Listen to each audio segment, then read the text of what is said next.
দিন যত যাচ্ছে তত দ্রুতগতির হচ্ছে দুনিয়া। সময়ের সাথে পাল্লা দিয়ে চলছে সবকিছু। ক্রিকেট এবং ক্রিকেটের সর্বোচ্চ নিয়ন্ত্রক সংস্থা আইসিসিও এর ব্যতিক্রম নয়। টি-20 বিশ্বকাপ হয় প্রতি 2 বছর পর পর, আর 4 বছর পর পর হচ্ছে ওয়ানডের 2টা আসর, বিশ্বকাপ এবং চ্যাম্পিয়ন্স ট্রফি। ফলে প্রায় প্রতি বছরই থাকে আইসিসির কোনো না কোনো টুর্নামেন্ট। এরই ধারাবাহিকতায় 2025-এর ফেব্রুয়ারিতে পাকিস্তানে বসবে চ্যাম্পিয়ন্স ট্রফির আসর।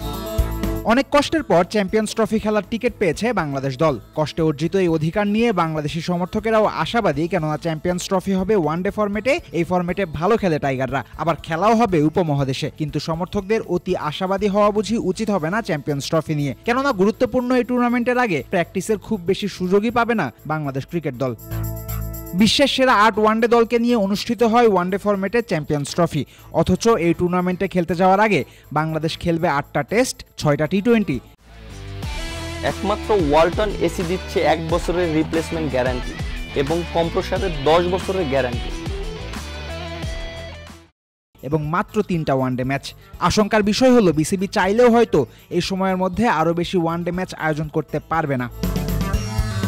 টি-20 বিশ্বকাপের পর মোটামুটি বড় একটা বিরতি কাটিয়ে বাংলাদেশ মাঠে ফিরবে অগাস্ট মাসে। অগাস্টের 21 তারিখ পাকিস্তানের বিপক্ষে প্রথম টেস্টে মুখোমুখি হবে টাইগাররা। বাংলাদেশ পাকিস্তান দ্বিতীয় টেস্ট শেষ হওয়ার কথা সেপ্টেম্বরের 3 তারিখ। এরপরই দেশে ফিরবে বাংলাদেশ দল। পাকিস্তান থেকে দেশে ফিরে সপ্তাহখানেকের মধ্যেই আবার ভারত যাবে টাইগাররা। 3 সপ্তাহের সফরে ভারতের বিপক্ষে 2টা টেস্ট এবং 3টা টি-20 খেলবে নাজমুল হোসেন শান্তর দল।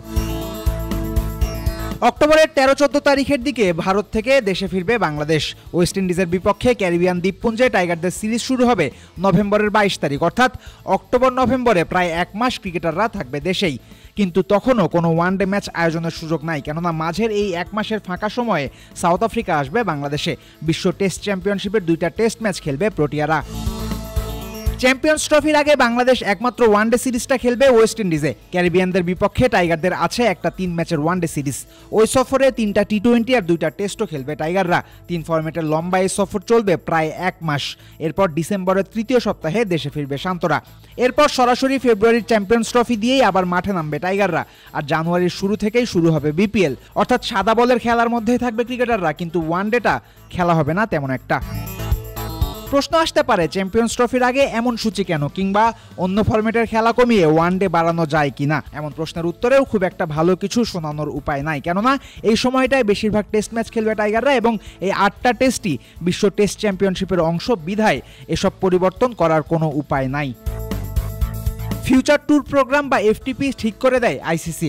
এফটিপির বাইরে গিয়েও অন্য কোনো ক্রিকেট বোর্ডের সাথে আলোচনা করে আয়োজন করা যায় ক্রিকেট সিরিজ, কিন্তু এই মুহূর্তে এদিকটাতেও খুব একটা সুবিধা হয়তো করতে পারবে না বিসিবি, কেননা বাংলাদেশ দলের কাছে আলাদা একটা ওয়ানডে সিরিজ আয়োজনের মতো লম্বা কোনো ফাঁকা সময়ই আসলে নাই। তাই সব মিলিয়ে খুব বেশি ম্যাচ প্র্যাকটিস ছাড়াই যে চ্যাম্পিয়ন্স ট্রফি খেলতে যাবে বাংলাদেশ, সে কথা বলাই যায়। এমত অবস্থায় পাকিস্তানের সেই টুর্নামেন্টে বাংলাদেশ কেমন করবে সেটাই হবে দেখার বিষয়। Faisal Habib, cricket friends.